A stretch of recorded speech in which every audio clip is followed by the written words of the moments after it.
Assalamualaikum semuanya, selamat pagi. Semoga dalam keadaan sehat selalu ya. Kalian pasti tahu kan serial Gadis Kretek? Nah, di sini saya dan rekan-rekan saya akan menjelaskan mitos dalam serial film Gadis Kretek episode 1. Yuk disimak dengan baik. Selanjutnya kita masuk ke pengertian serial. Serial merupakan serangkaian cerita dari subjek yang sama namun memiliki satu cerita yang sama dan bukan lanjutan cerita sebelumnya. Serial Netflix atau yang lebih dikenal dengan Netflix Original Series adalah acara televisi berseri yang diproduksi dan distribusikan secara eksklusif oleh platform streaming Netflix. Pengertian film adalah gambar hidup yang sering disebut sebagai movie. Film secara kolektif sering disebut sebagai sinema. Film juga memiliki pengertian fenomena sosial, psikologi, dan estetika yang kompleks, yang merupakan dokumen yang terdiri dari cerita dan gambar yang diiringi kata-kata dan musik, sehingga film merupakan produk multidimensial dan kompleks. Selanjutnya kita masuk ke dalam sinopsis Gadis Kretek. Gadis Kretek mengisahkan Lebas, seorang pemuda yang terjebak dalam pusaran rahasia masa lalu keluarganya, berkaitan erat dengan industri kretek Indonesia tahun 1960. Perjalanan Lebas membawanya untuk bertemu dengan Desia, seorang perempuan misterius dengan pesona yang memikat dan menyimpan banyak rahasia. Bersama Desia, Lebas menjelajahi lika-liku sejarah keluarga dan perusahaan kretek mereka, diwarnai dengan kisah cinta yang rumit, perebutan kekuasaan, dan pengkhianatan. Kisah Gadis Kretek tak hanya berhenti pada romansa yang menggebu, tetapi juga mengikat isu-isu sosial dan budaya yang relevan pada masanya. Serial ini menggambarkan perjuangan perempuan di tengah budaya patriarki yang kental, serta dampak dari industri kretek terhadap masyarakat dan lingkungan. Selanjutnya ada jenis-jenis serial. Yang pertama, televisi-series, layanan streaming seperti Netflix, serial seperti saluran YouTube, podcast, lalu ada buku audio, bercerita transmedia, serial media sosial seperti Instagram dan TikTok, dan terakhir fiksi interaktif.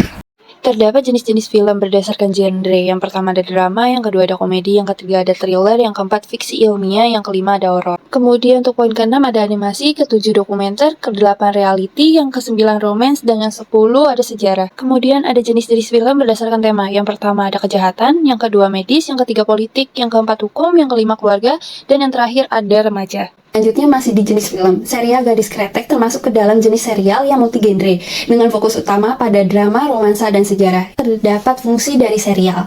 Yang pertama itu menghibur, memberikan kesenangan, relaksasi, dan pelarian bagi penonton di seluruh dunia. Mereka menawarkan berbagai genre, format, dan alur cerita untuk memenuhi berbagai selera dan minat.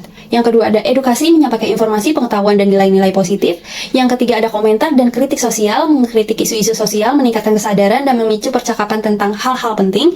Kemudian yang keempat ada hubungan emosional dan empati, membangkitkan berbagai emosi pemirsa, memungkinkan mereka terhubung dengan karakter dan pengalaman mereka. Selanjutnya masih di fungsi serial, poin kelima, yaitu identitas dan ekspresi budaya, mencerminkan dan membentuk identitas budaya, menampilkan nilai-nilai, tradisi, dan kepercayaan berbagai komunitas. Yang keenam ada pelarian dan relasi, memberikan pelarian sementara dari tekanan dan kenyataan kehidupan sehari-hari. Yang ketujuh terdapat inspirasi dan motivasi, menginspirasi dan memotivasi pemirsa, menampilkan kisah ketahanan, ketekunan, dan kemenangan. Yang kedelapan membangun komunitas dan berbagai pengalaman, menciptakan rasa kebersamaan dan berbagi pengalaman.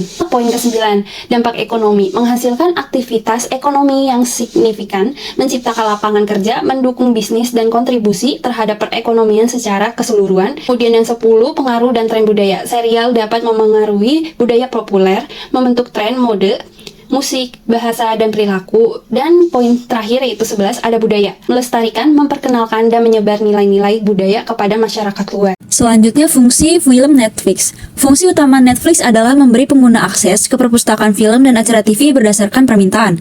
Pengguna dapat menelusuri, mencari, dan memilih konten dari berbagai genre termasuk aksi, komedi, drama, dokumenter, dan banyak lagi. Netflix menggunakan algoritma untuk merekomendasikan film dari serial TV yang sesuai dengan minat penonton. Netflix menyediakan berbagai fitur yang memudahkan untuk menonton seperti kontrol volume dan subtitle, kemampuan untuk mengunduh konten untuk ditonton secara offline, dan fitur continue watching yang memungkinkan untuk melanjutkan menonton dari tempat terakhir berhenti. Netflix memiliki banyak film dan serial TV yang berdasarkan pada peristiwa nyata atau mengangkat isu-isu sosial yang penting. Netflix memiliki banyak film dan serial TV dari berbagai negara di seluruh dunia.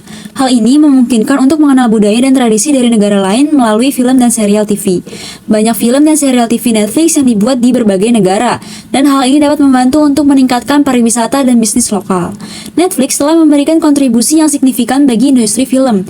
Netflix telah membantu untuk meningkatkan kualitas film dan serial TV dan telah membuat film dan serial TV lebih mudah diakses oleh orang-orang di seluruh dunia. Serial Gadis Kretek ini termasuk ke dalam beberapa fungsi serial yaitu edukasi, hiburan, dan budaya. Yang pertama edukasi. Serial ini memberikan edukasi tentang sejarah industri kretek di Indonesia. Serial ini menunjukkan bagaimana industri kretek berkembang dari usaha kecil-kecilan menjadi industri besar yang mendunia. Lalu yang kedua hiburan. Gadis Kretek adalah sebuah serial yang menghibur dengan cerita yang menarik dan penuh intrik. Serial ini dikemas dengan akting yang memukau, sinematografi yang indah, dan musik yang apik. Selanjutnya yang ketiga, budaya. Serial ini melestarikan dan mengangkat budaya Jawa, khususnya budaya terkait dengan rokok kretek. Serial ini menunjukkan berbagai tradisi dan ritual yang berkaitan dengan rokok kretek, dan juga menunjukkan bagaimana rokok kretek menjadi bagian penting dari kehidupan masyarakat Jawa. Slide selanjutnya adalah mitos dalam serial film Gadis Kretek. Mitos menurut Roland Barthes. Mitos Roland Barthes muncul dikarenakan adanya persepsi dari Roland sendiri bahwa di balik tanda-tanda tersebut terdapat makna yang misterius yang akhirnya dapat melahirkan sebuah mitos. Jadi intinya bahwa mitos-mitos yang dimaksud oleh Roland Barthes tersebut muncul dari balik tanda-tanda dalam komunikasi sehari-hari, baik tertulis maupun melalui media cetak.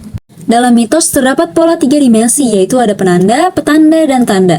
Namun, sebagai suatu sistem yang unik, mitos dibangun oleh suatu rantai pemaknaan yang telah ada sebelumnya, atau dengan kata lain, mitos adalah juga suatu sistem pemaknaan tataran kedua.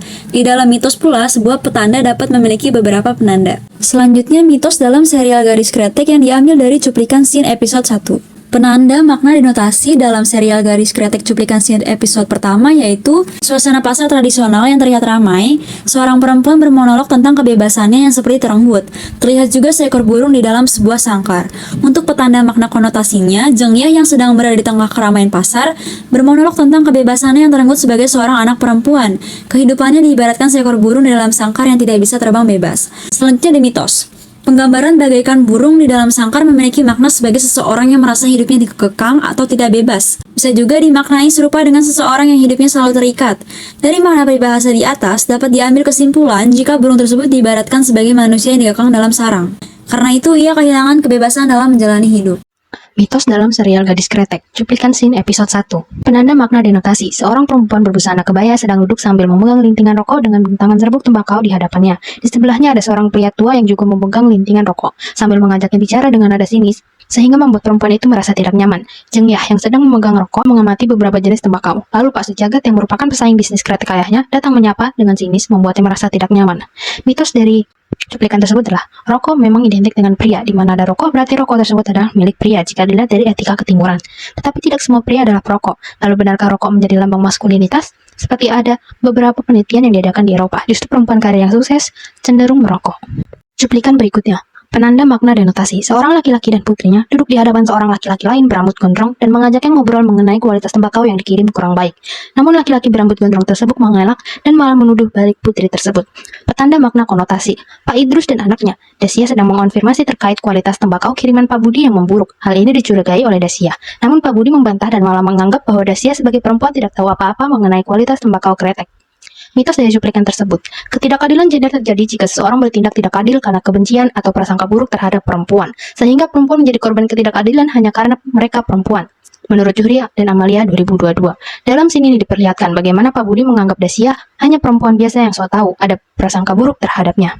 Cuplikan berikutnya, penanda makna denotasi. Seorang pria parubaya berteriak marah kepada seorang gadis yang merasa tak terima karena telah dituduh melakukan hal buruk dan malah menghina balik gadis tersebut. Petanda makna konotasi. Pak Budi marah kepada Dasia karena dituduh melakukan kesalahan. Ia terlihat sangat ofensif dan malah menghina gadis itu di hadapan Suratja.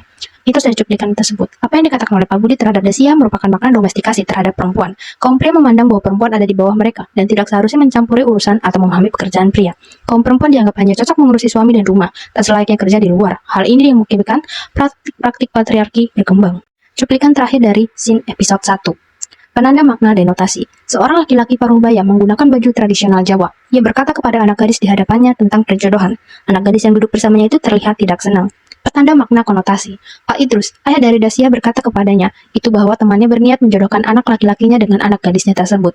Namun Dasia nampak tidak senang dengan keputusan tersebut. Mitos dari cuplikan. Implementasi dari budaya patriarki dalam sistem sosial sangat berperan penting menjadikan laki-laki atau bapak sebagai pendamping bagi perempuan. Peran ayah memiliki otoritas terhadap ibu, anak-anak, dan harta benda. Secara tersirat, sistem ini melambangkan pemerintahan dan hak istimewa laki-laki dan menuntut subordinasi perempuan, Israpil 2017. Latar drama series Gadis Kretek yang memperlihatkan kehidupan sebuah kota di Pulau Jawa. Tahun 60 sampai 70-an menggambarkan dengan sangat kental bagaimana praktik-praktik patriarki berkembang. Tokoh utama di sini yaitu Dasiah yang diperankan oleh Dian Sastrowardoyo, sangat rentan dengan budaya patriarki. Kaum perempuan seakan hanyalah pelengkap dan dianggap harus tunduk dengan pria di sekitarnya, mulai dari ayahnya, calon tunangannya, hingga orang lain yang bekerja untuknya. Menggunakan semiotika Roland Barthes, representasi budaya patriarki ini bisa dilihat di banyak scene di mana mitos-mitos sudah didapatkan mengenai budaya Jawa yang kental dengan praktik patriarki. Hal ini sesuai dengan salah satu asumsi sistem patriarki, di mana terbentuknya pemahaman dan kesepakatan yang menjadi pola pikir sehari-hari yang diwajarkan bagaimana kaum pria dianggap sebagai sosok yang superior yang selalu di atas perempuan. Selanjutnya ada quotes dari potongan naskah yang ikonik pada film Gadis Kretek. Saya ingin membawa mimpi itu kemanapun saya melangkah. Cengnya. Sekian penjelasan kami mengenai mitos dalam serial film Gadis Kretek episode 1. Bila ada pertanyaan, kritik, dan saran bisa langsung tulis di komen. Dan terima kasih sudah menonton.